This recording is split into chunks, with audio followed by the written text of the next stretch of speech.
හරි. අපි කතා කරා දායක විකුණු අනුපාතය දක්වා වූ කොටස මෙතෙන් ඉඳන් ඉස්සරහට යමු. දායක විකුණු අනුපාතය කියලා කියන්නේ මොකද්ද? දායක විකුණු අනුපාතය. දායක විකුණු අනුපාතය. ඒ කියන්නේ විකුණුම් වලින් දායකය ප්‍රතිශතයක් විදිහට. ඒ කියන්නේ දායකය දෙදීම විකුණුම් මිල වැඩි කිරීම 100. ඒ කියන්නේ අපි දන්නවා දායකයෙක් කියන්නේ විකුණුම් මිලෙන් විචල්්‍ය පිරිවේ අඩු කරා මෙන්න අගය. ඒ අගය මුළු විකුණුම් වලින් කීය? උදාහරණයක් විකුණුම් 100යි විචල්්‍ය පිරිවේ 40යි. අපි දන්නවා විකුණුම් වලින් විචල්්‍ය පිරිවේ අඩු කරා මෙන්නේ දායක. දායකය 60යි. මේක ප්‍රතිශතයක් විදිහට දක්වන එක තමයි අපි දායක විකුණුම් අනුපාතය කියලා කියන්නේ. දායක විකුණුම් අනුපාතය කියන තව නමක් තමයි ලාභ පරිමාණ අනුපාතය. නැත්තම් දායක විකුණුම් අනුපාතය කියන්න පුළුවන් නැත්තම් ලාභ පරිමාණ අනුපාතය කියන්න පුළුවන්. එතකොට දායකය 60යි විකුණුම් මිල 100යි වැඩි කිරීම 100 60ක් තමයි දායක විකුණුම් අනුපාතය. 60ක් තමයි දායක විකුණුම් අනුපාතය කියන්නේ. එහෙම තමයි දායක විකුණුම් අනුපාතය. දායක විකුණුම් අනුපාතය කියන්නේ සරලව විකුණුම් වලින් දායකය කවර ප්‍රතිශතයක්ද? විකුණුම් මිලෙන් දායකය කවර ප්‍රතිශතයක්ද කියන එක තමයි මේ දායක විකුණුම් අනුපාතය අපි කියන්නේ. right. දායක විකුණුම් අනුපාතයත් එක්ක සම්බන්ධ වෙච්ච සමහර ගැටලු තියෙනවා. ඒ ගැටලු निराකරණය කරන්න අපිට මෙන්න මේ දායක විකුණුම් අනුපාතය වැදගත්. මේ ෂෝට් නෝට් එකේදී අපි දැනගන්න එක සමීකරණයක් තියෙනවා. ඒ කියන්නේ සමච්ඡේදන ලක්ෂ්‍ය. සමච්ඡේද ලක්ෂ්‍ය නෙවෙයි. සමච්ඡේද ලක්ෂ්‍ය නෙවෙයි ආරක්ෂිතාන්තිකය. අපි කිව්වා ආරක්ෂිතාන්තිකය කියන්නේ සමච්ඡේදන ලක්ෂ්‍යයි ඉක්ම වූ එක් සංඛ්‍යාව. ආරක්ෂිතාන්තිකය නැත්නම් සුරක්ෂිතාන්තිකය. ආරක්ෂිතාන්තිකය. ආරක්ෂිතාන්තිකය ගණනය කරන්න පුළුවන් මෙන්න මේ දායක විකුණුම් අනුපාතය තුලින්. කොහොමද? ආරක්ෂිත ආන්තිකය ආරක්ෂිත ආන්තිකය ආරක්ෂිත ආන්තිකය ඒකක වලින් නැත්නම් වටිනාකම නම් ආරක්ෂිත ආන්තිකයේ වටිනාකම. ඒ කියන්නේ ආරක්ෂිත ආන්තිකයේ වටිනාකම ගණනය කරන්න පුළුවන් ක්‍රමයක්. ඔයා ලාභය දන්නවා නම්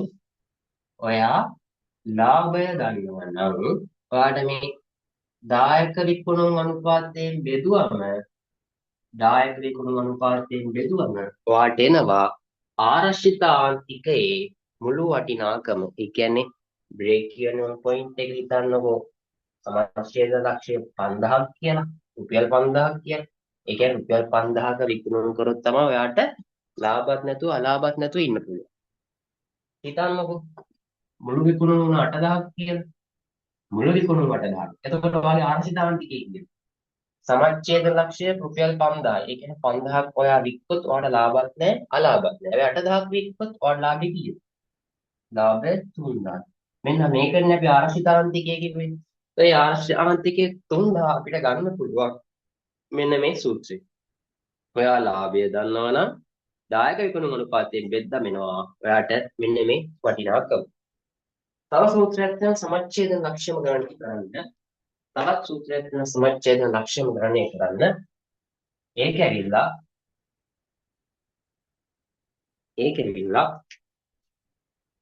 ආරක්ෂිතාන්තිකය ඒකක. ආරක්ෂිත ආන්තිකය ඒකක. ඒකක වලින්. ඒ කියන්නේ ඒකක කොච්චරක් හැදුවොත් ලාභ නැතුව ඉන්න පුළුවන්. නැත්නම් ලාභී එක කතාවනේ කියන්නේ. ආරක්ෂිතාන්තිකයෙන් ලාභ ලබන්න ඔයා සමච්ඡේද ලක්ෂ්‍ය ඉක්මවලා කොච්චර හදන්න ඕනද? උදාහරණයක් ඒකක 500ක් හැදුවොත් ඒකක 500ක් හැදුවොත් ඔයා ලාභත් නැ අලාභත් නැත්නම් ඔයා ඒකක 600ක් හැදුවොත් වැඩිපුර 500 ඉක්මවලා 600ක් හදනවා. එතන ඒකක කීයක්ද? 100. අන්න මේක තමයි අපි ආරක්ෂිතාන්තික ඒකක. මේකේ විකුණුම් වටිනාකම තමයි මේකේ විකුණුම් මිලේ අගය. අපි ඉස්සෙල්ලා කිව්වේ 5000ක් තිබ්බ එක 6000ක් 5000ක් සමච්ඡේද ලක්ෂණ 6000ක් ආවික්කොත් වාට 1000ක් ලාභයි. අන්නේ තියෙන්නේ මේ 500ගේ විකුණුම් වටිනාකම. මේ තියෙන්නේ ඒ ගානේ ඒකක සංඛ්‍යාව. මම අහන්නේ ආශිතාන්තිකයේ ඒකක ගන්න කොහොමද? ඒක වාට ගන්න පුළුවන් ආශිතාන්තිකයේ ඒකක ලාභය දන්නවා නම් ඔයා ඒකක දායකයෙන් බෙද්දම ඒකක දායකයෙන් බෙද්දම ඔයාට එනවා මෙන්න මේ ඒකක සංඛ්‍යාව. අපි අර ඇන්ද වක්‍රේ මේකනම් අපේ සමච්ඡේදන ලක්ෂ්‍ය ඒකක 500ක් නම් මේකේ වටිනාකම ඒකක 5000ක් නම් p හරි cos එක හරි මේ පැත්තේ ප්‍රමාණය q ඔයා 500ක් හැදුවොත් වාගේ විකුණු වටිනාකම 5000යි නම් ඔයා 600ක් හැදුවොත් වාගේ සුරක්ෂිතාන්තිකයේ කීයද? ඒකක 100යි. ඒකක 100 වටිනාකම ගන්නේ. මේක දිගේ උඩට ගියා 6000. එතකොට වටිනාකම 1000යි ඒකක 100. ඒ කියන්නේ සමච්ඡේදන ලක්ෂ්‍ය වෙන මේ BEP ඒකක සංඛ්‍යාව ඉක්මවල හදන 100න් ඔයාලට මොකක්ද වෙන්නේ? ලාභය. මෙන්න 500යි 600යි අතර එක තමයි අපි ආරක්ෂිතාන්තිකය ඒකක මේ 5000යි 6000 අතර වෙනස රුපියල් 1000 ඔයාගේ සමච්ඡේදන ආරක්ෂිතාන්තිකයේ ඒ වටිනාකම. ආශ්‍රිතාන්තිකයේ වටිනාකම 1000යි සමච්ඡේද ලක්ෂ්‍ය ඒක පහු කළ හදන ඒකක සංඛ්‍යාව 100යි. ඒ කියන්නේ සුරක්ෂිතාන්තිකය 100යි. විකුණුම් වලින් විකුණුම් වටිනාකමින් 1000යි. එනවා රයිට්.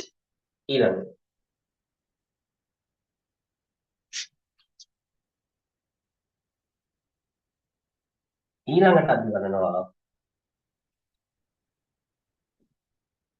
ඔයාට ඒකක සංඛ්‍යාව දුන්නු ලාභය ගණනය කරන්නේ කොහොමද? ඒ කියන්නේ ඔයා 500ක් තමයි ඔයාගේ සමච්ඡේදන ලක්ෂ්‍ය. අපි දන්නවා මෙතන 600ක් හැදුවොත් ඔයාගේ ලාභය කීයද? ලාභය 1000යි. ඔයාගේ මේ ලාභය ඇහුවොත් ඒකක සංඛ්‍යාව දීලා ඔයා හදන්නේ කොහොමද? ඒක හදන්නේ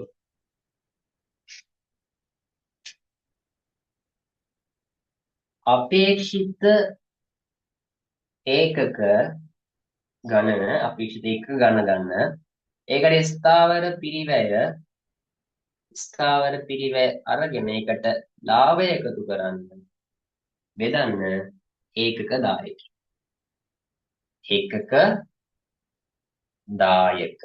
ඔයාට අපේක්ෂිත ඒකක සංඛ්‍යාව දීලා ලාභය ඇහුවොත් ඔයාට වෙන්න මේ සමීකරණය පුළුවන් හදන්න. අපි එහෙනම් 2025 A level paper එක ගන්නකට යමු.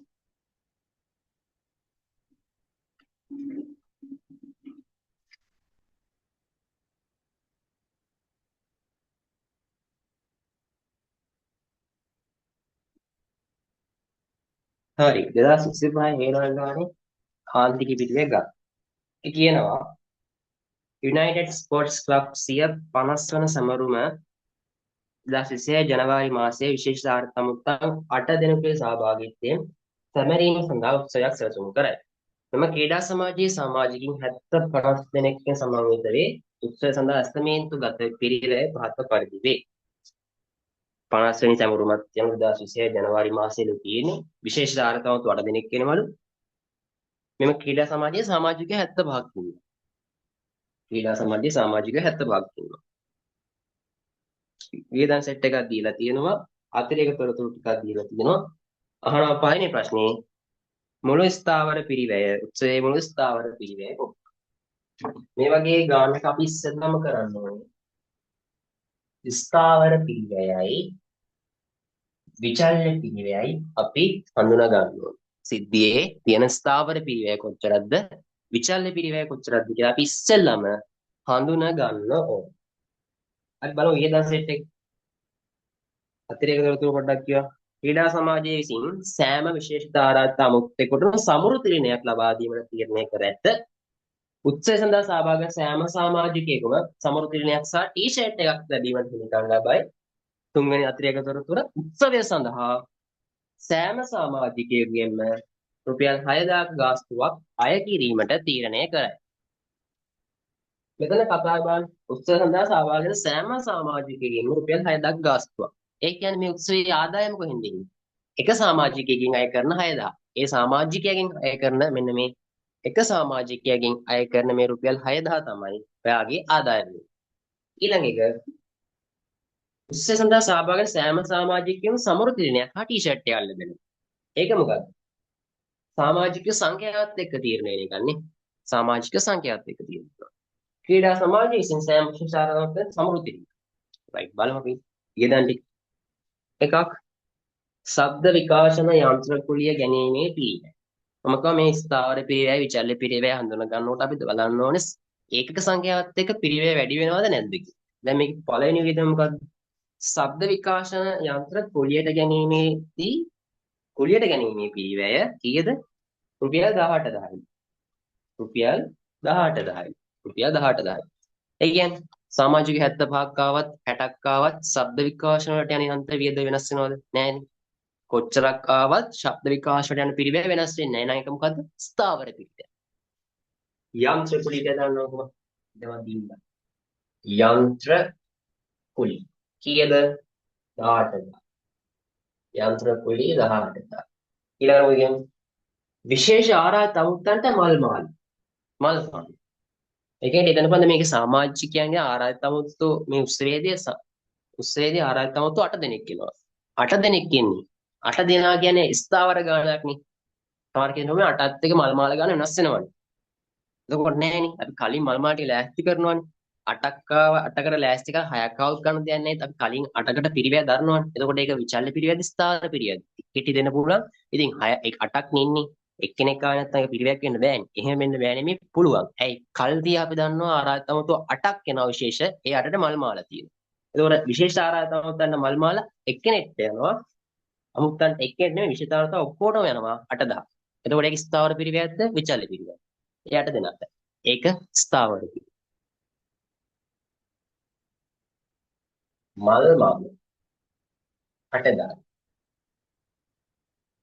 ඊළඟට සැරසිලි. කී දෙනෙක් ආව සලසන්න ඕන ටික සලසන්න ඕනේ. නේ? කී දෙනෙක් ආව සලසන ටික සලසන්න. ඒක ස්ථාවර පිරිවැය. සැරසිලි 20000. සැරසිලි 20000. ශාලා ගාස්තු 60 මේකේ ඉන්න සමාජිකයෝ 75වත් 60වත් 50වත් 20ක් ආවත් එක්කෙනෙක් ආවත් කල් තියා ශාලා ගාස්තුව ගන්න ඕනේ. ඒක ස්ථාවර පිළිවෙල. වෙනස් වෙන්නේ නැහැ. ශාලා ගාස්තු ඒක ස්ථාවර පිළිවෙලක් රුපියල් 12000යි. 12000යි. නර්තන කණ්ඩායමේ පිළිවෙල. නර්තන කණ්ඩායම සඳහා දරන්න වෙන පිළිවෙල අපිට වෙනස් වෙන්නේ නැහැ. ඇයි? කොච්චර ආවත් එදාට තියෙන අයිටම් එක නටන්න සිද්ධ වෙනවා. එතකොට නර්තන පිළිවෙලක් ස්ථාවරයි. නර්තන කණ්ඩායම. නර්තන කණ්ඩායම් පිරිවැය කීයද ඒකේ? 11500. 11500. උත්සවය සඳහා වතුර බෝතල්. අපි කලින් කියලා කියන එකත් වතුර බෝතල් සඳහා යන පිරිවැය ඒකත් ස්ථාවර පිරිවැය. වතුර බෝතල් පිරිවැය ස්ථාවර. වතුර බෝතල් පිරිවැය ස්ථාවර දෙයක්. ඒක 2500. ඒ සමරු තිරිනයක්. සමරු තිරින සම්බන්ධයෙන් අතිරේක තොරතුරක් දුන්නේ.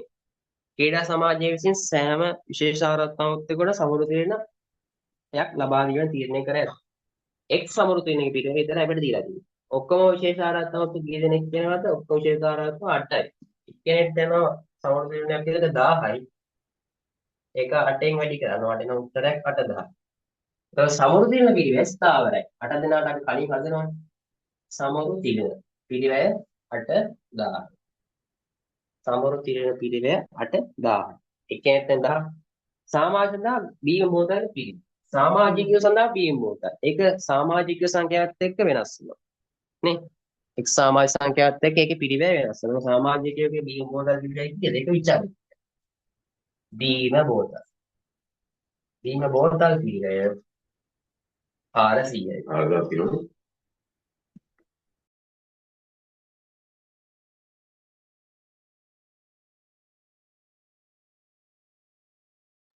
බීම බෝතල් පිළිවෙල 400යි. සමාජ සඳහා ආහාර පැකට් එකක පිළිවෙල ඒකත් විචාරය පිළිවෙල.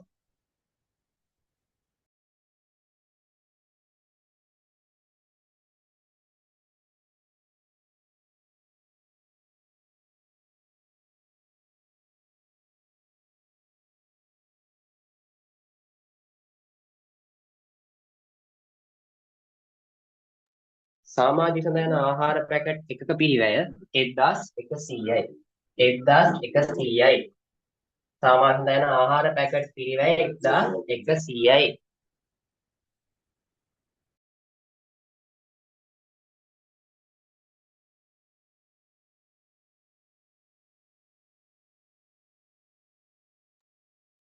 සාමාන්‍ය දැන් ටී-ෂර්ට් එකක පිරිවැය. එකක් සමාජ සංඛ්‍යාවත් එක්ක වෙනස් වෙනවා ටී-ෂර්ට් එකක. ටී-ෂර්ට් එකක පිරිවැය කීයද? 1500. ටී-ෂර්ට් එකක පිරිවැය 1500. මේ කියන උත්සව සඳහා සහභාගී සෑම සමාජිකයන් සමුළු තීරණයක් හා ටී-ෂර්ට් එකක් ලැබීමට හිමිකම් ලබයි. නේ. එක් සමුළු තීරණය.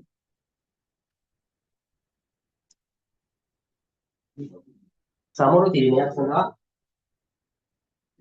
හැම එක්කෙනෙක්ටම හැම එක්කෙනෙක්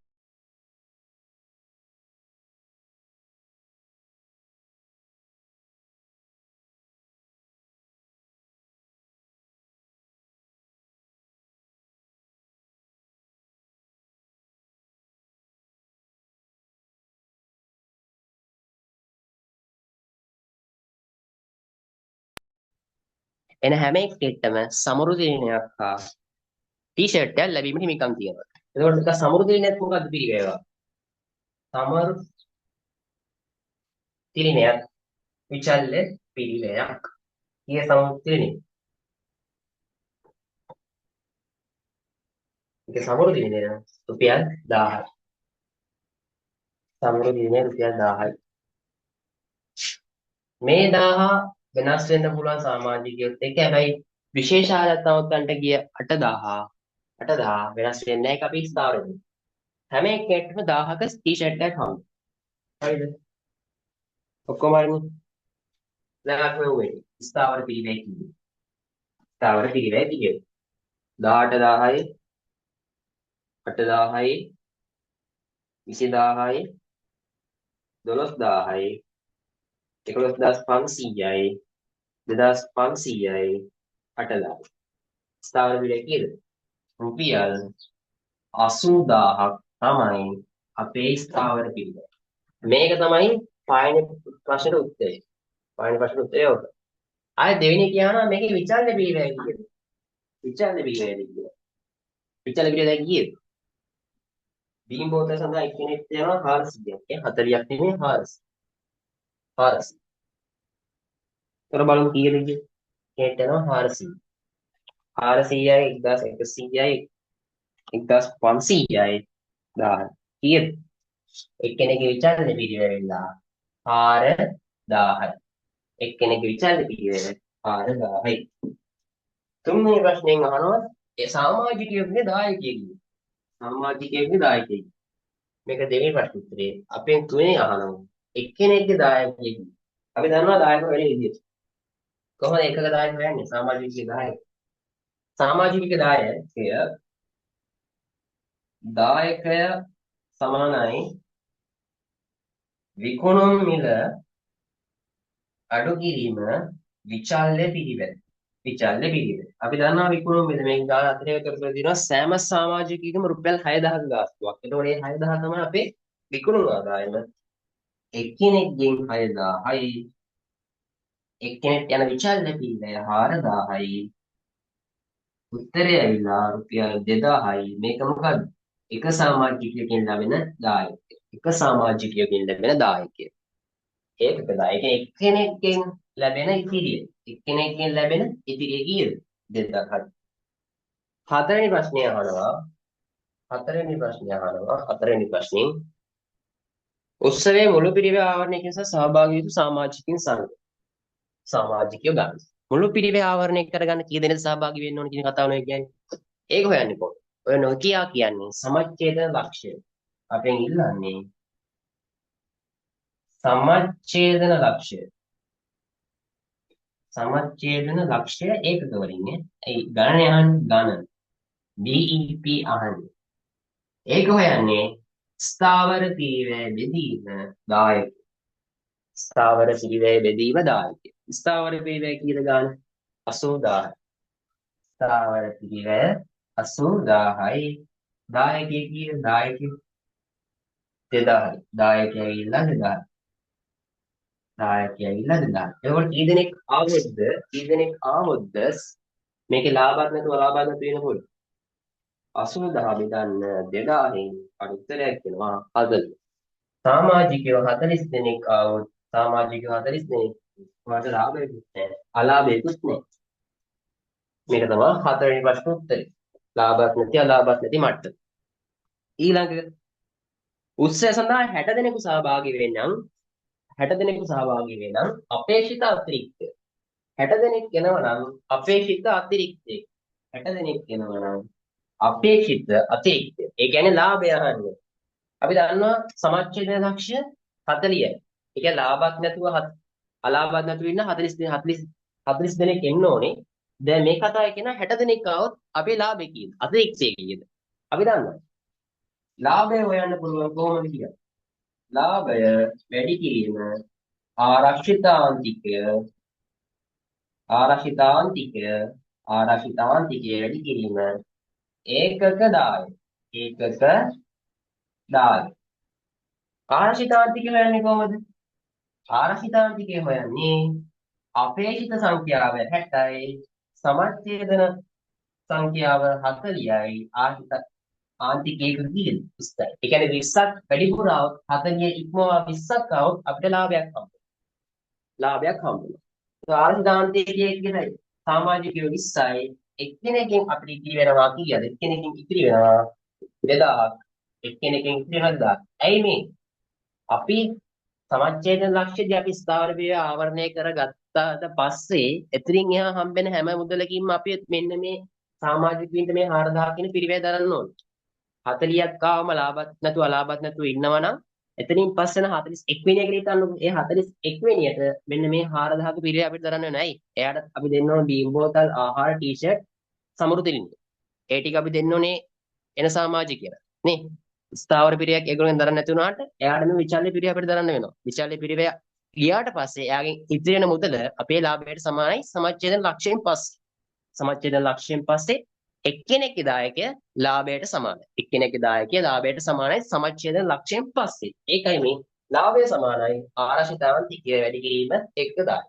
උත්තරේ කීයද? උත්තරේ කීයද?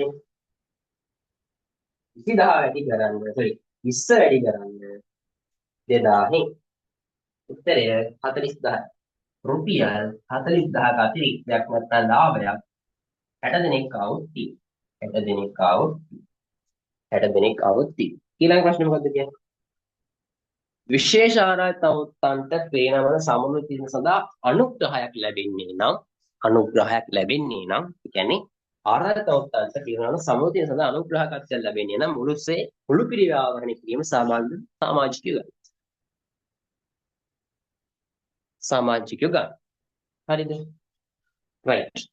විශේෂ ආරාධිතවන්ට සඳහා ප්‍රේරණ සමුළු තින කියන්නේ අපි හෙව්වා මේ ඒදී සමරු තිරින මේ සමරු තිරින කීයක්ද සමරු තිරින සඳහා 8000ක් යනවා ඒක ස්ථාවර පිරිවෙන්නේ ඒ 8000ට දැන් අපේ අනුග්‍රහයකත්වයක් හම්බ වෙනවා 8000ක් අපි දරන්න වෙච්ච පිරිවැයට දැන් අනුග්‍රහයක් ලැබෙනවා එතකොට මුළු පිරිවැය 80000ක් තිබ්බන ස්ථාවර පිරිවැය ඒකෙන් දැන් 8000ක් මොකද කරනවා කියන්නේ මේ 8000ට මොකක් හම්බ වෙනවා කියලා කියන්නේ ඔය 8000ට අනුග්‍රහයක් හම්බ අනුග්‍රහයක් හම්බ වෙනද ඔන්න ඔය 8000.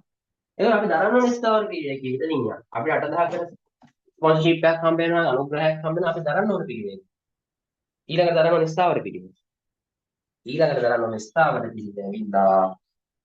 මෙන්න මේ 80000න් ඔය 70000 අඩු කරන්න. හරි 8000 අඩු කරන්න. ඔයාගේ අලුත් ස්ථාවර පිරිවෙක කීයද? එතකොට 72000යි 80000ක් දරන්න තිබ්බා 8000ක් ඔයාට අනුග්‍රහයක් හම්බුණා. ඔයා දැන් දරන්න ඕනේ පිරිවෙක රුපියල් 72000යි.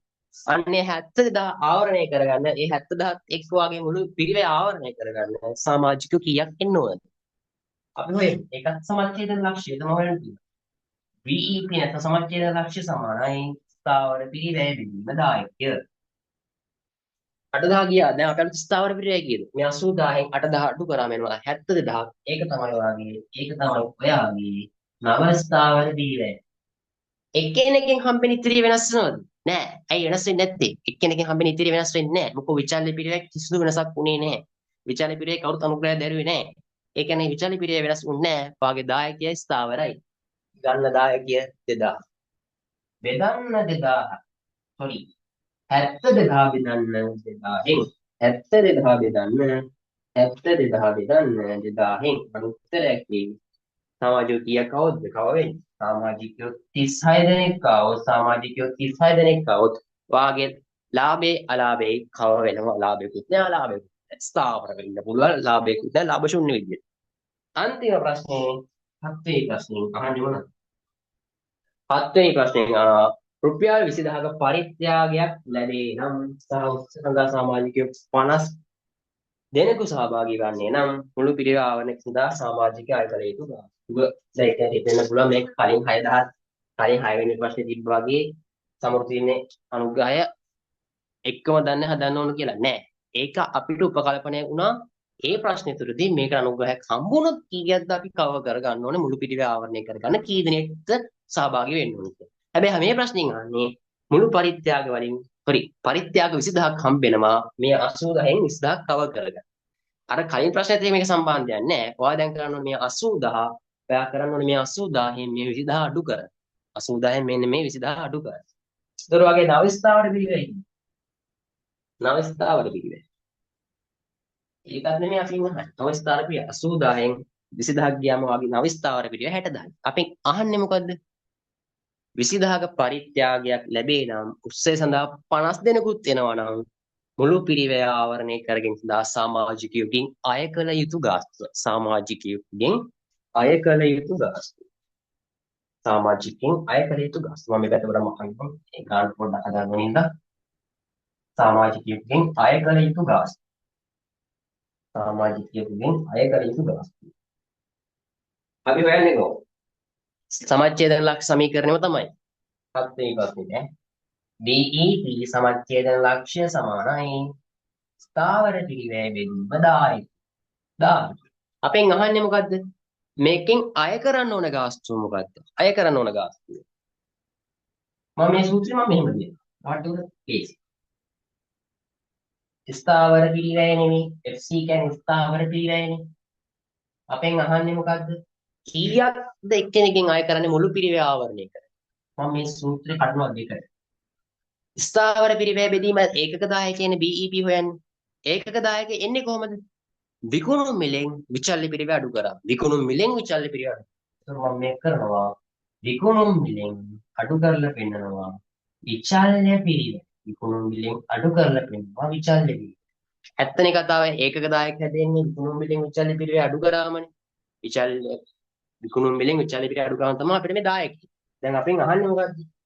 අපි ස්ථාවර පිරිය දන්නවා 80000න් 20000 ගියාම 60000යි 60000යි විකුණු මිල තමයි දන්නේ නැත්තේ විකුණු මිල දන්නේ නැහැ අපි විකුණු මිල දන්නේ නැහැ ඒක තමයි හොයන්නේ විචල්්‍ය පිරිවැය කියන්නේ කොහොමද 4000 එක්කෙනෙක්ගෙන් 4000යි මේකේ එනවා කියනවා කී දෙනෙක්ද 50 දෙනෙක් 50 දෙනෙක් එනවා මෙන්න මේ 50 දෙනාගෙන් කොච්චර ගාණක් අය කරොත් මුළු පිරිය ආවරණය කරන්න පුළුවන් ටික තමයි හොයන්නේ සරල ගණිත මේක මෙහෙට 50 x ඍණ 4000 අරහක් මේ පැත්ත තනි වෙනවා කවුද 60000 50x මේ දෙක නගුණ කරා 50x මේ පැත්ත ධනයි ඍණයි 50000 400 කියන දෙයක් නෑ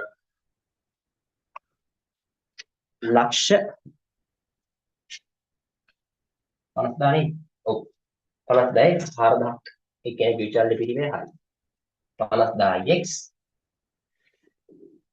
මේක ඍණ ධනයි ඍණ 4000ට 50 වල 4000ට 50ක් වැඩි කරනවල ඍණ නේද? ඍණ කීයද? ඍණ ලක්ෂ දෙකක්. ඍණ ලක්ෂ දෙකක්. ඍණ ලක්ෂ දෙකක් මේ පැත්තේ 60000. x තනි කරගන්න ඕනේ 50x. මේක මෙහෙට යනවා 60000ට 60000ට ලක්ෂයක් එකතු වෙනවා. වාගේ මේ පැත්තේ 1,60,000ක් වෙනවා. එතකොට x තනි කරගන්න 50න් බෙදන්න. ඔයාලට x තනි වුණා උත්තරයක් එනවා කීයද? සෝරි ලක්ෂ දෙක නෙවෙයි පැත්ත ලක්ෂ දෙකයි. එතකොට 2,60,000.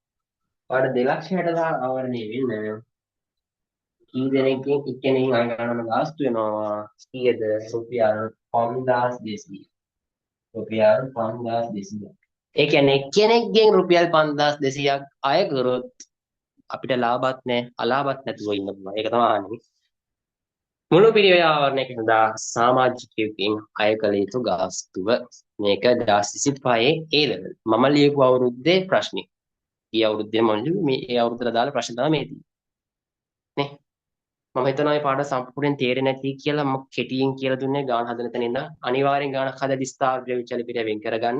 ඔයාලට තේරුණා නම් channel එක subscribe කරලා තියාගන්න. ඉස්සරහට නැවත පාඩම් මේ channel එකට වැටෙනවා. ඔයාලට එතකොට ලේසියෙන් තව ඉගෙන ගන්න පුළුවන්. එහෙනම් හැමෝටම ආයුබෝවන්.